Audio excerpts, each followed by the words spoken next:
Bonjour à tous, je suis Clarisse Maderne, je dirige le bureau français de SeedTag. Et je suis Mathieu Lacombe et je suis en charge du média et du digital chez Danone sur la catégorie ultra frais. Donc avec Clarisse, aujourd'hui, on est venu vous parler de Visual Intelligence de nos tribus chez Danone. Mais avant de parler de tout ça, on voulait surtout vous parler du New Paradigm dans lequel on vit.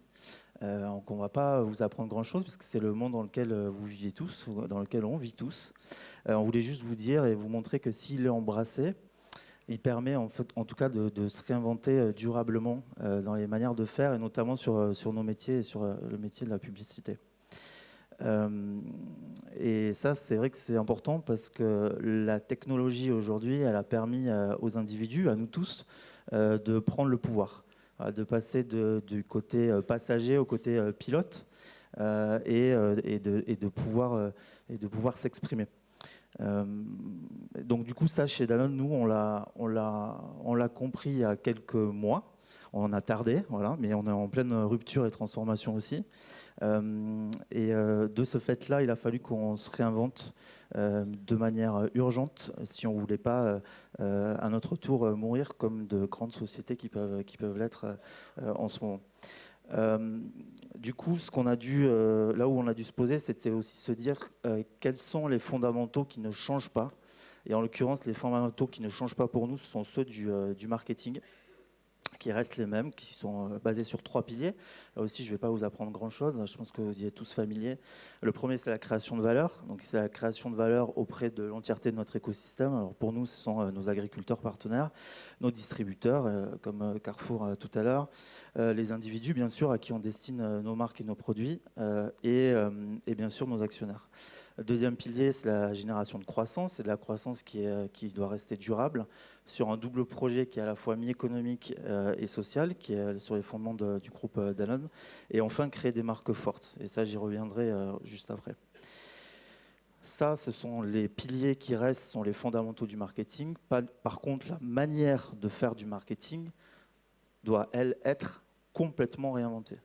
Voilà, et ça a été dit de manière assez massive, avec en gros porte-voix chez nous par Emmanuel Faber, notre président, qui encore il y a un an nous a dit le marketing qu'on faisait jusqu'alors chez Danone est mort. Voilà. Donc ça a été assez clair. Donc il a fallu qu'on se fasse notre révolution, qu'on casse quand même une entreprise qui a 100 ans, nous aussi on a 100 ans. Il a fallu qu'on se réinvente, qu'on casse tous les folklores et changer les mindsets aussi dans l'entreprise. Et c'est pas, effectivement, c'est pas tous les jours facile. Et pourquoi il a fallu qu'on change la manière de faire du marketing? Parce que la personne que vous voyez là, en fait, elle est comme vous et moi, elle est comme 2 tiers des Français qui maintenant, lorsqu'ils achètent un produit, le font par acte aussi d'engagement et avec une conscience derrière les enjeux de l'entreprise sur les enjeux politiques et sociétaux. Est-ce que l'entreprise a bien compris le monde dans lequel elle vivait?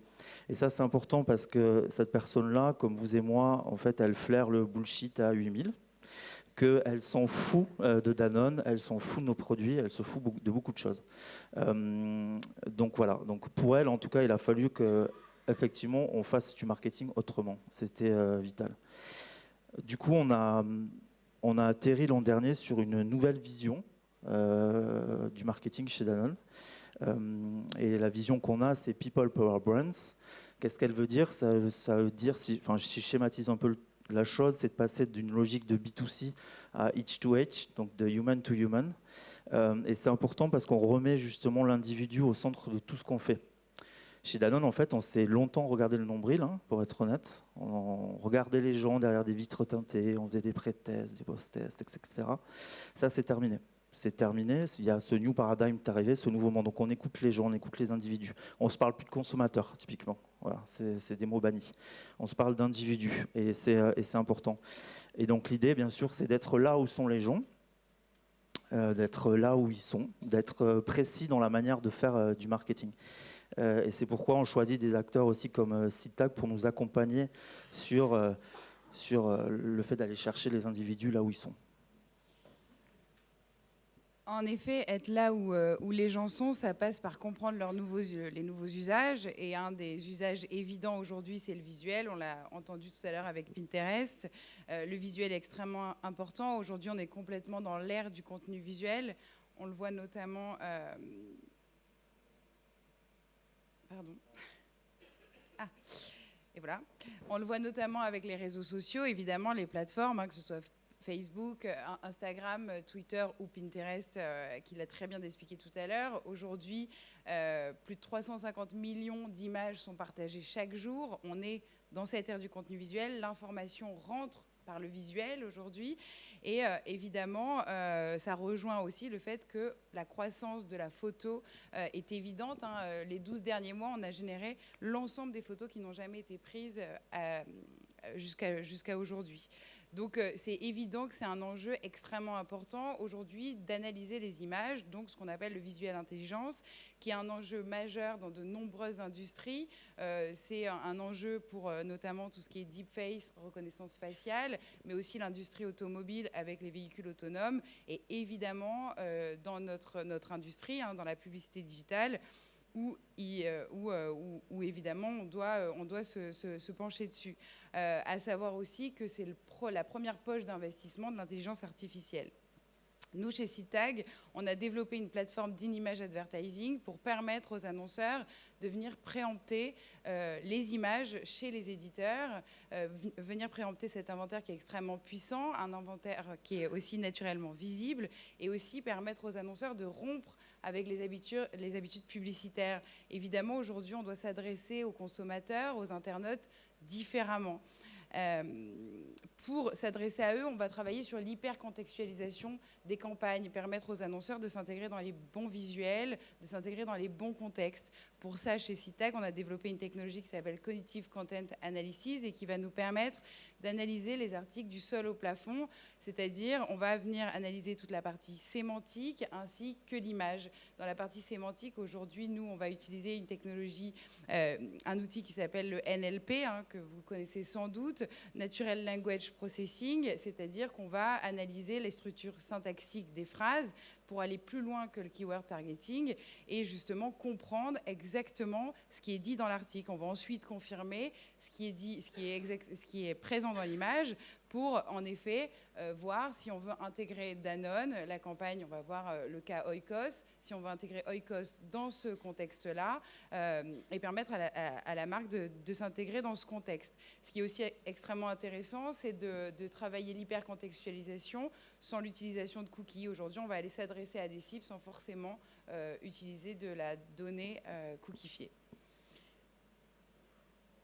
Dans le cas de Danone, il s'agissait d'un lancement produit. On a intégré donc Oikos en full image. L'idée, c'était d'être le plus impactant possible pour s'adresser aux tribus. Et ensuite, Mathieu va développer ce qu'est une tribu.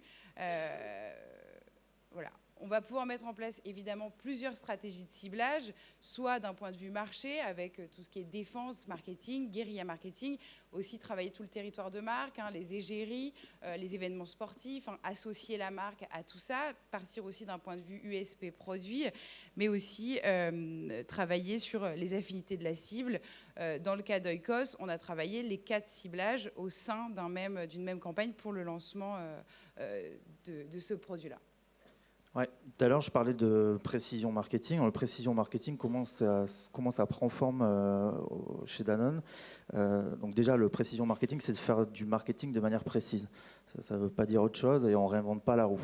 Et il n'est pas circonscrit au digital. Hein. L'idée, c'est que l'ensemble des touchpoints soient activés de manière précise.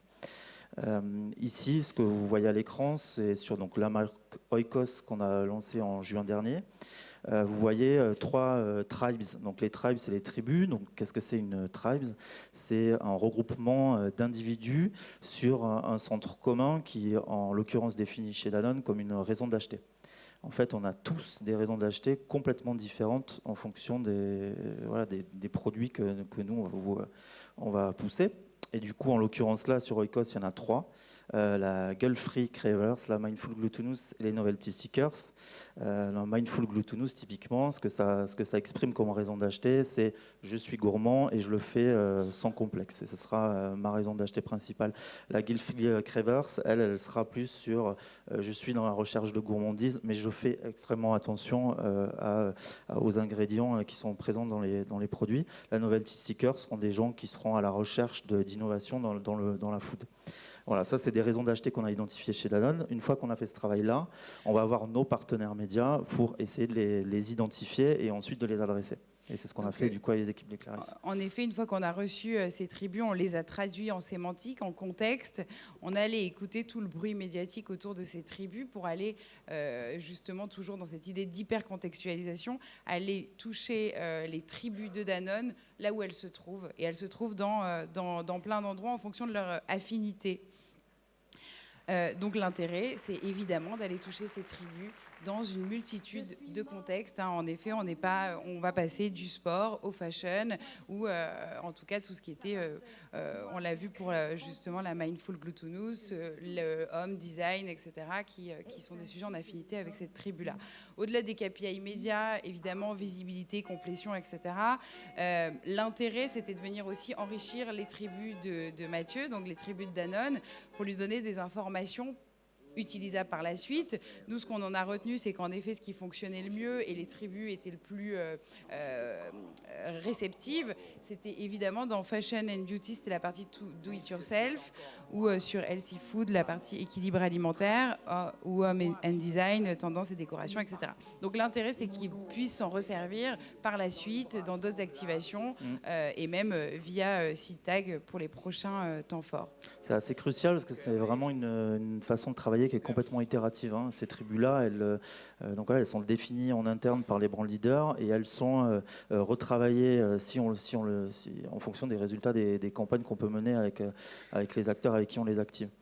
Et voilà. Et en conclusion, ce qu'on voulait vous dire, c'est que en fait, cette nouvelle technologie, ce new paradigm qui existe, ça quand même permet de réinventer pas mal de basiques. Donc, ce qu'on fait avec SeedTag, c'est un back to basic parce qu'on est quand même dans des univers ultra premium. On a 80% de diffusion sur des sites at trust, digital at trust, donc ils sont labellisés. On est quand même sur une approche qui est un peu celle de ce qu'on faisait il y a 10 ans en digital, donc pas sur une approche cookie, mais la technologie de SeedTag nous permet d'augmenter tout ça.